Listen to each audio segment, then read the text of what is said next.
অর্থনীতিকে চাঙ্গা করার প্রতিশ্রুতি দিয়ে ক্ষমতায় এসেছিলেন ডোনাল্ড ট্রাম্প। ৩ মাস পেরিয়ে গেলেও এখনও উল্টো পথে হাঁটছে মার্কিন অর্থনীতি। বিশ্বব্যাপী পণ্য আমদানিতে শুল্ক আরোপ ও কেন্দ্রীয় ব্যাংকের নীতির সমালোচনা সহ নানা বিতর্কিত পদক্ষেপে আস্থা হারাচ্ছেন বিনিয়োগকারীরা। এরই প্রভাবে দরপতনের শিকার হচ্ছে পুঁজিবাজার। বাদ যায়নি মার্কিন মুদ্রা, ডলার। বান্ডেল থাকলে প্রতি সেনমানিতে টাকা বাঁচবে। বিকাশ সেনমানি বান্ডেল কিনে জিতুন প্রতি লেনদেনে।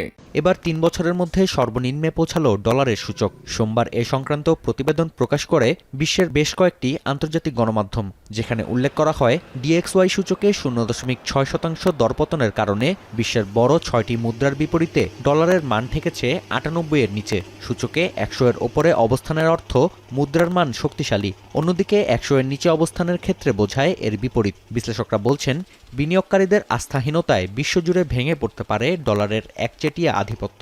The U.S. economy is at an inflection point. There is a moment where the previous strategies being used to sustain American hegemony were no longer working. No one really has confidence in the U.S. anymore.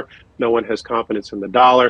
No one has confidence in the U.S. being committed to the multilateral system, to global trade, and so forth and so on. এমন পরিস্থিতিতে স্বর্ণের প্রতি আস্থা বাড়ছে বিনিয়োগকারীদের। US gold ফিউচার্সে নতুন record গড়েছে মূল্যবান এই ধাতু। ৩% বেড়ে প্রতি আউন্স স্বর্ণ বিক্রি হচ্ছে $৩,৪০০ ওপরে। চলতি বছর স্বর্ণের দাম বেড়েছে ২৭% বা $৭০০ বেশি।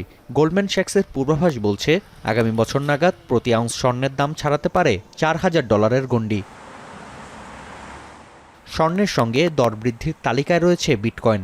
বিশ্বের সবচেয়ে বড় ক্রিপ্টো মুদ্রাটির দাম ছাড়িয়েছে $৮৮,০০০, যা গেল ২রা এপ্রিল ট্রাম্পের বিশ্বব্যাপী সম্পূরক শুল্ক ঘোষণার পর সর্বোচ্চ।